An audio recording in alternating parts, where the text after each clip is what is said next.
IPL এর format আপনি বলছিলেন, আমরা এবার নিশ্চয়ই আইপিএল নিয়ে একটু কথা বলতে পারি। আইপিএল এর ফরম্যাটের অনেক রদবদল ঘটে যাচ্ছে এমন মনে হচ্ছে। ইম্প্যাক্ট প্লেয়ার ধরে রাখা, রাইটস টু ম্যাচ, সব কিছু মিলিয়ে বেশ কিছু সিদ্ধান্ত আলোচনায়, সিদ্ধান্ত বলা উচিত না, আলোচনাই হয়েছে। সিদ্ধান্তটা নিশ্চয়ই বিসিসিআই পরবর্তীতে জানাবে। শাহরুখ খান এবং নেস ওয়াদিয়া তাদের মধ্যেও যে একটা বিতর্কের কথা শোনা যাচ্ছে, কি ঘটেছিল আসলে সেই আলোচনায়? প্রথমে আসলে বিষয়বস্তুগুলো নিয়ে কথা বলতে চাই যে আইপিএল এর এই মিটিং 31 তারিখে যে মিটিংটা ওয়াংখেড়েতে বিসিসিআই হেডকোয়ার্টারে হয়েছিল, সেখানে কোন কোন বিষয় নিয়ে কথা হয়েছে।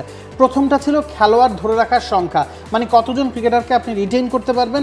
2 নম্বর বিষয় ছিল রাইটস টু ম্যাচ কার্ড থাকবে কিনা মেগা অকশনে বা যে অকশনটা হতে যাচ্ছে সেখানে, এবং ইম্প্যাক্ট ক্রিকেটারের সুবিধা অসুবিধা নিয়ে। একেবারে শুরুতেই রিটেইন করা ক্রিকেটারদের নিয়ে কথা বলতে চাই। আইপিএল এর নিয়ম হচ্ছে প্রতি 3 বছর পর পর মেগা অকশন হয়। মেগা অকশনের আগে প্রতিটা দল রিটেইন করা খেলোয়াড়ের নামগুলো দেয়। এখন 3 বছর পর পর যখন মেগা অকশন হয়, তখন আপনি 4 জন ক্রিকেটারকে ধরে রাখতে পারেন। 4 জন ক্রিকেটারের মধ্যে আপনি সর্বোচ্চ 2 জন বিদেশি রাখতে পারবেন, চাইলে 1 জন রাখতে পারবেন।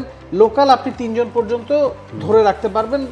তো বিষয়টা হচ্ছে যে এই সংখ্যাটা নিয়ে এক এক দলের মালিকদের মধ্যে এক এক রকম সঠিক প্যাড আর সঠিক তথ্য দিয়ে কেশু সামলে নিব এক হয়ে। Monalisa sanitary napkin. প্রতিক্রিয়া দেখা গেছে, বিশেষ করে শাহরুখ খান এবং নেস ওয়াদিয়া এই দুজনের মধ্যে তুমুল বাদানুবাদ হয়েছে, এমনটাই শোনা গেছে। একজন কলকাতা নাইট রাইডার্সের মালিক, একজন পাঞ্জাবের মালিক। তো কলকাতা নাইট রাইডার্স গেলবারের চ্যাম্পিয়ন, তাদের কোর স্ট্রেংথ নিশ্চিতভাবেই অন্য দলগুলোর চেয়ে বেশি বলেই তারা চ্যাম্পিয়ন হয়েছে। এবং পাঞ্জাবের অবস্থা কোনো কালেই খুব একটা ভালো ছিল না, গেল 4-5 বছরে তো নাই। তো নিশ্চিতভাবে কলকাতা নাইট রাইডার্স চাচ্ছে তাদের মূল দলটাকে ধরে রাখতে। শাহরুখ খান বলেছেন অন্ততপক্ষে 8 জন খেলোয়াড়কে ধরে রাখতে দেওয়া উচিত। নেস ওয়াদিয়া বলছেন একজনের বেশি খেলোয়াড় ধরে রাখার দরকার নেই, তাতে লেভেল প্লেইং ফিল্ডটা আসলে নষ্ট হয়। এখন সানরাইজার্স হায়দ্রাবাদের যিনি owner Kavya Maran, one of the owner, প্রতিটা দলেরই আসলে একাধিক ওনার আছেন, তিনি বলছেন যে 7 জন ক্রিকেটারকে ধরে রাখা উচিত। এর কারণ হচ্ছে সানরাইজার্স হায়দ্রাবাদ গেলবার রানার্স আপ হয়েছে, যেখানে বোঝাই যাচ্ছে যেই দলগুলো ভালো করছে তারা চায় রিটেন করার সংখ্যাটা বেশি হোক, যেই দলগুলো খুব ভালো করতে পারছে না তারা চায় রিটেন করার সংখ্যাটা কম হোক। এতে সুবিধা অসুবিধা কি? যদি রিটেন করার সংখ্যাটা বেশি হয় তাহলে যেই দলগুলো ব্যালেন্সড আছে তারা সেই ব্যালেন্সটা ধরে রাখতে পারবে। অকশন পুলে প্লেয়ার কম থাকবে, তখন ওই দুর্বল দলগুলোর জন্য সমস্যা, নতুনভাবে তারা সামঞ্জস্য করে দলটা সাজাতে পারছে না।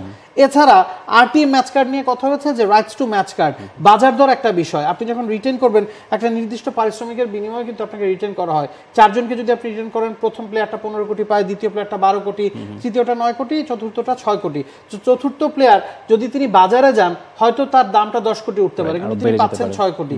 তো বাজার দর মানে তার প্রাইস কতটা সেটা যাতে অকশনেই ডিসাইড হয়, সেই জন্য এই রাইটস টু ম্যাচ কার্ড, যে রিটেন করার দরকার নাই, সবাইকে আমি অকশন পুলে ছেড়ে দেই, রাইটস টু ম্যাচ কার্ড দিয়ে প্রতিটা দলকে ওই পাওয়ারটা দেওয়া হোক যে আমি এই প্লেয়ারটাকে আরো একবার ধরে রাখতে চাই। আর ইম্প্যাক্ট প্লেয়ার নিয়ে আসলে অনেক ধরনের কথাবার্তাই হচ্ছে, কারণ ইম্প্যাক্ট প্লেয়ার এর কারণে ক্রিকেট থেকে বা এই আইপিএল থেকে অলরাউন্ডারদের যে কার্যকারিতা সেটা অনেকাংশেই আসলে কমে গেছে। সে কারণেই আসলে ইম্প্যাক্ট প্লেয়ারটা থাকা না থাকা নিয়ে কথা হচ্ছে, এবং সব কিছুই বিসিসিআই জানিয়ে দিবে, কোনো কিছুই নিশ্চিত না। যতটুকু শোনা গেছে 5 থেকে 6 জন ক্রিকেটারকে হয়তো রিটেন করতে পারবে প্রতিটা ফ্র্যাঞ্চাইজি, সেটা সরাসরি এবং রাইটস টু ম্যাচ কার্ডের কম্বিনেশনেও আসলে হতে পারে। সব কিছু বিসিসিআই জানিয়ে দিবে এই মাসের মধ্যেই, এবং এরপরে আসলে নির্ধারণ করা হবে ডেট তারিখটা, যে আইপিএল এর মেগা অকশনটা কবে কোথায় হবে এবং 10 দল সেখানে পার্টিসিপেট করছে।